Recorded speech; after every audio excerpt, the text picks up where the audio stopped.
Tonight, Congresswoman Nita Lowey weighs in on Washington, why Lowey says more Democrats distance themselves from the president, and why she believes Democrats are at risk of losing even more seats. We'll discuss the climate in Congress coming up. And we will head to the Vatican, where a proposal from Pope Francis is getting pushback from conservative bishops. Will the church ever embrace the Pope's modern-day message of acceptance towards gays, lesbians, and Catholic divorcees? Plus, filmmaker Shuli Eshel. She speaks to RFL about her new film, which focuses on one American man's mission to rescue thousands of Jewish refugees from the Nazis.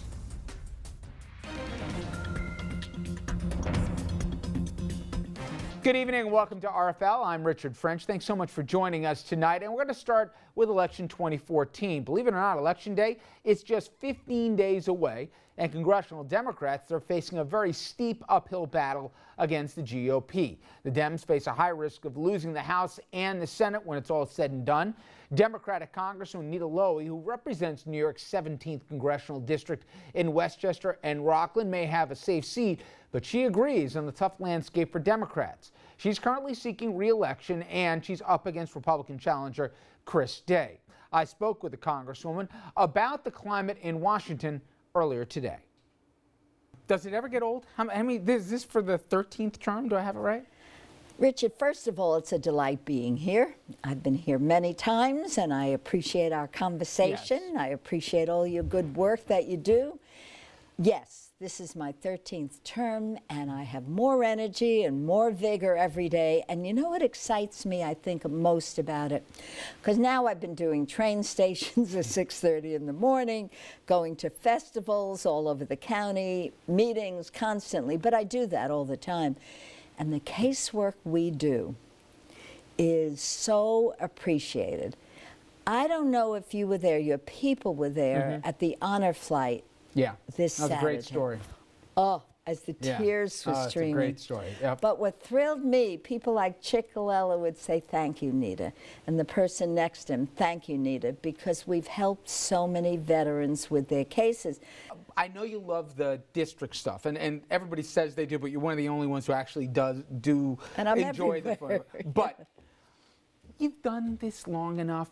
Why, in God's name, would you want to go back to that dysfunctional mess that is Congress? There's other things to do in your life. You got all these grandkids running around. You could 8 of them. Right, but you why? I mean this honestly. You know why? I'll tell you why. Number one, and not to be corny because it's the truth, I'm a citizen of the United States of America.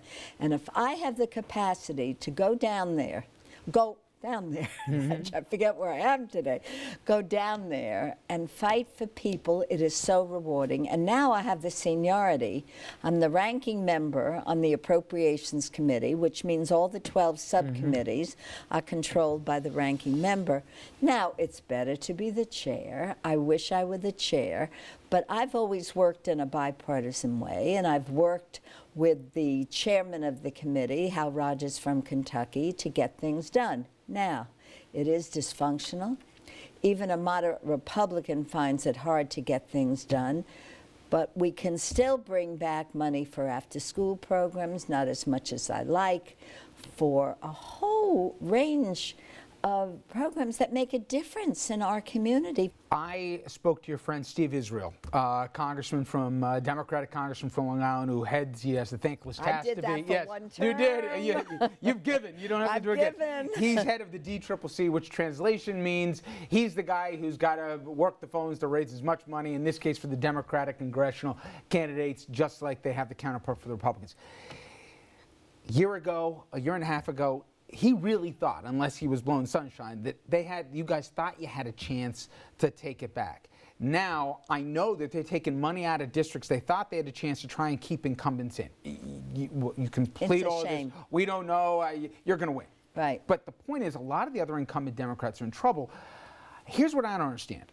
The approval rating for Congress is less than 10% nationally, but it's just as bad, if not worse, for Republicans. Why are Republicans making gains potentially, let alone Democrats not making gains in the House this time around? Number one, we absolutely need campaign finance reform. When I hear about a race, and many of the Senate races, where you have the Koch brothers coming in $4 million in a week that they're spending. Democrats could do that too if they wanted to. Democrats are doing. In fact, there was an article about a big yesterday, I think, in the paper, a big Democratic spender versus the Koch brothers. The amount of money is outrageous, and I have been for campaign finance reform forever, and I am hoping there'll be enough anger that we can do something about it. But with this Supreme Court, it doesn't look like we can have real campaign reform. Are you surprised how many Democrats don't want the president in their district this time around? Well, no. In fact, when you hear people talking about the president, I'm not going to sing his praises, but there are plenty of issues where he really turned things around. So when you talk about are you surprised, you saw the latest reports on the economy, 10 million jobs created. People probably forgot what it was like, and George Bush was a very nice man. They probably forgot how the economy collapsed. In fact, the stock market is at its highest level ever. But for the average working person, who I worry about, the unemployment rate is down. It's below 6%. But if you're out of work, you're suffering, and it's really tough. So I don't know necessarily if all the anger is targeted at the president. But if you're out of work and you're having trouble paying a mortgage and you have trouble with the student loans, you're unhappy. And unfortunately, this is why many of the people who are running for office are in a tough strait. Let me ask you a couple of policy questions. Ebola, I know you've talked to area hospitals. I know how it'll work. It'll be to 4 of the regionals. Tell everybody where that stands. We had a great meeting today. I called together all the area hospitals, chief medical officers, some presidents, and they were so articulate in presenting their concerns and their needs. First of all, I think a lot of the hysteria has calmed down. It's been 21 days. We haven't had new cases. But the hospitals still need the resources to be prepared. Last policy question. Today, the vice president was with the governor in New York talking about infrastructure. Obviously, the biggest piece in New York, the Tappan Zee, connecting the 2 counties that you represent.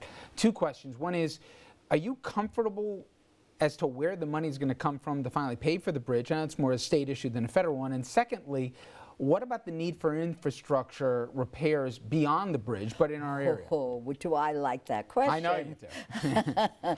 First, the Tappan Zee Bridge. I didn't fight. Secretary Fox said, I want to help you. What do you need? I said, I need the $1.6 billion loan for the Tappan Zee Bridge. The Republicans cut a fund called the Tiger Grants, where other infrastructure funding comes from. Very, very important. But I'm going to work with the governor, work with Secretary Fox, work with my committee to find more money. So we needed this bridge, and it's going to have bike paths and good walking space. But we're not going to have to pay $18 to get over the bridge.